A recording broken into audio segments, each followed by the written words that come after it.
segala sesuatu yang tidak dapat memberikan kebahagiaan ataupun sukacita, apalagi tidak bisa memberikan kehidupan kekal, tentulah bukan perkara besar. Apakah balasanmu untuk kasih setianya? Setia-setialah.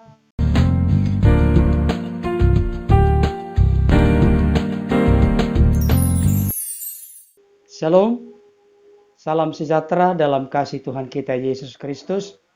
Jumpa kembali dengan saya, dan pada kesempatan ini saya akan membawakan kebenaran firman Tuhan dengan judul Setia dalam Perkara Kecil. Firman Tuhan saya bacakan untuk kita dari Lukas pasal 16 ayat 10. Demikianlah bunyinya. Barang siapa setia dalam perkara-perkara kecil, ia setia juga dalam perkara-perkara besar. Dan barang siapa tidak benar dalam perkara-perkara kecil, ia tidak benar juga dalam perkara-perkara besar. Bapak, Ibu, Saudara yang dikasihi oleh Tuhan, ayat ini diucapkan langsung oleh Tuhan Yesus. Tuhan Yesus sedang membicarakan tentang harta duniawi, yaitu mamon.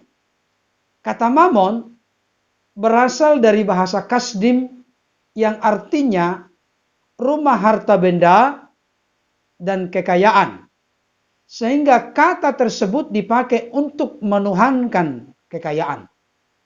Hal ini bisa kita bandingkan dengan bagian firman Tuhan lain, misalnya dari Matius 6 ayat 24 dan Lukas 16 ayat yang ke-9. Bapak, Ibu, Saudara yang dikasihi oleh Tuhan, kata mamon itu sendiri hanya disebut 4 kali di dalam seluruh Alkitab, yaitu di dalam Matius 6 ayat 24, Lukas 16 ayat 9, Lukas 16 ayat 11, dan Lukas 16 ayat 13. Bapak, Ibu, Saudara nanti bisa membaca di dalam Alkitabnya, sehingga semakin mendalami kebenaran firman Tuhan. Di dalam pandangan Tuhan Yesus, kekayaan atau harta duniawi adalah perkara kecil, seberapa banyak pun yang kita punya. Sedangkan perkara atau urusan rohani adalah perkara besar, karena berkaitan langsung dengan kehidupan yang kekal.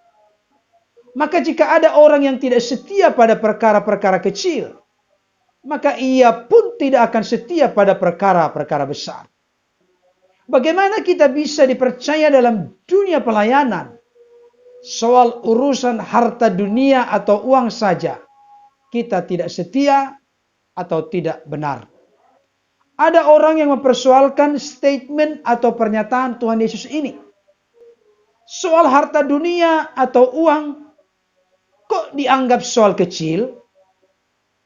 Bahkan beberapa orang menjadi putus asa karena hidupnya dihimpit dengan kemiskinan. Sampai-sampai berani mengambil risiko apa saja demi mengejar uang. Bahkan yang lebih menyedihkan lagi, ada orang yang kaya raya bunuh diri karena kekayaannya menciut atau menurun. Aneh bukan? Bagaimana mungkin kekayaan yang membuat orang putus asa dan bunuh diri disebut perkara kecil? Yang miskin stres karena tidak punya uang untuk hidup. Yang kaya raya bunuh diri karena kekayaannya menyusut. Jika kita jernih melihatnya, Bapak, Ibu, Saudara, apa yang Tuhan Yesus katakan pada kekayaan adalah perkara kecil, sangatlah tepat, dengan alasan karena kekayaan tidak menjamin kebahagiaan. Segala sesuatu yang tidak dapat memberikan kebahagiaan ataupun sukacita, apalagi tidak bisa memberikan kehidupan kekal, tentulah bukan perkara besar. Orang yang tidak memiliki kekayaan mengejarnya dengan berbagai cara, sehingga mengorbankan sesuatu yang lebih berharga, seperti keluarga, kesehatan, bahkan ibadah atau pelayanan, karena lupa diri, lupa waktu, oleh karena mengejar kekayaan. Lalu apakah pantas yang demikian kita sebut perkara besar? Tentu tidak layak, bukan? Lebih tepat dikatakan perkara kecil yang mengakibatkan persoalan besar. Saya ulangi sekali lagi. Lebih tepat dikatakan perkara kecil, tetapi justru mengakibatkan perkara atau persoalan yang besar. Bapak Ibu Saudara yang dikasihi oleh Tuhan, dimanapun berada yang sedang menyaksikan dan mendengarkan kebenaran firman Tuhan ini, lalu apa maksud Tuhan Yesus ketika berkata setia kepada perkara kecil? Apakah kita harus setia kepada kekayaan? Oleh karena itu, supaya penjelasan dari kebenaran firman Tuhan ini semakin luas dan mendalam kita mengerti dan pahami, mari Bapak Ibu Saudara, jangan sampai ketinggalan. Ikuti terus kupasan berikutnya, sehingga masing-masing kita memperoleh atau mendapatkan pemahaman yang utuh dan lengkap. Kiranya kebenaran firman Tuhan ini dapat menguatkan dan meneguhkan kita. Oleh karenanya, mari kita terima dengan segala kerelaan dan kerendahan hati, sehingga kebenaran firman Tuhan yang kita saksikan dan dengarkan menjadi bagian yang terintegrasi dan menyatu di dalam hidup kita, dan kita belajar untuk melakukan dan mempraktekannya. Percayalah, kita akan terus semakin diubahkan supaya kehidupan kita selaras dan sesuai dengan apa yang Tuhan kehendaki. Biarlah hati kita melekat kepada Tuhan, bukan melekat kepada harta atau kekayaan yang hanya bersifat semu dan sementara. Dan Tuhan Yesus berkata, itu adalah perkara kecil. Mari kita lebih memprioritaskan dan mengutamakan perkara-perkara besar, urusan atau perkara rohani yang sesungguhnya membawa kita kepada kehidupan yang kekal.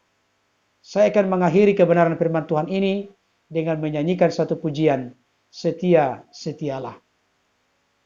Kiranya dapat menjadi berkat bagi kita semua.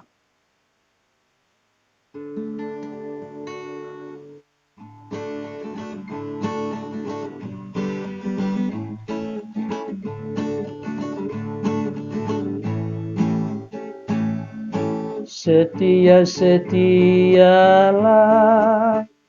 setialah sampai mati, seperti Tuhan Yesus, setia sampai mati.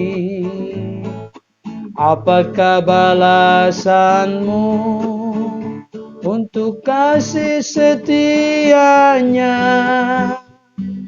Setia, setialah, setialah sampai mati.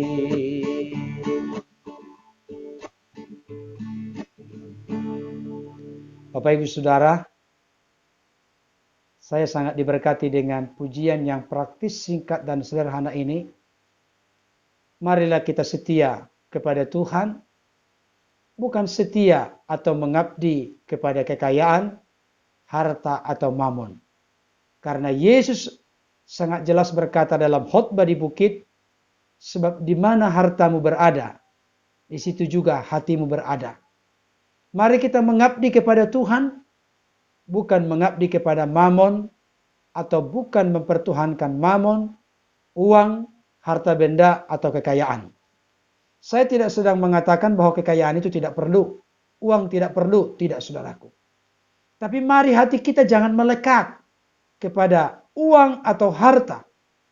Jangan sampai oleh karena memburu uang, oleh karena sampai mengejar kekayaan yang nyatanya bersifat semu dan sementara, kita berubah jadi tidak setia kepada Tuhan. Mari Bapak Ibu Saudara, harta atau kekayaan bukanlah tujuan orang percaya. Itu hanya sebagai sarana bagi kita. Bukan menjadi target kita, tetapi hanya sebagai alat. Biarlah kita mengelola segala sesuatu yang Tuhan percayakan dalam hidup kita untuk memuliakan dan menyenangkan Tuhan. Saya naikkan sekali lagi pujian ini sebagai penutup dari kebenaran firman Tuhan yang sudah saya sampaikan pada kesempatan ini.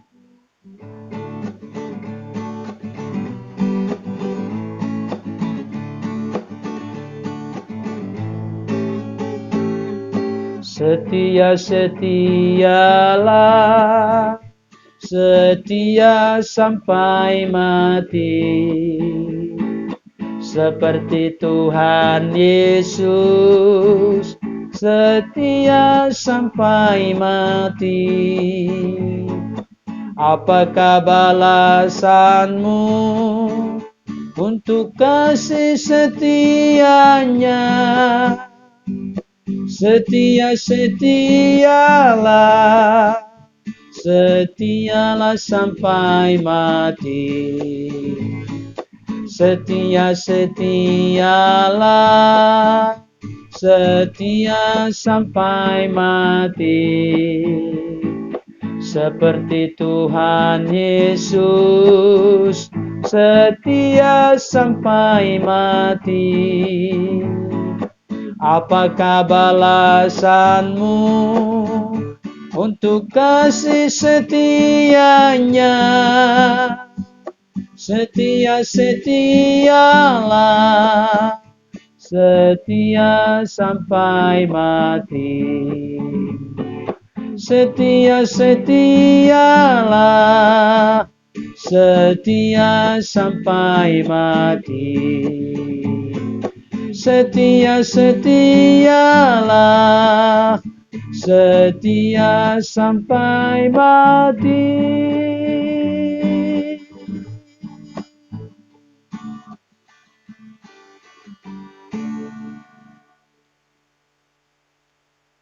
Tuhan Yesus memberkati. Sampai ketemu di dalam khotbah, renungan, dan kebenaran berikutnya. Tuhan Yesus memberkati.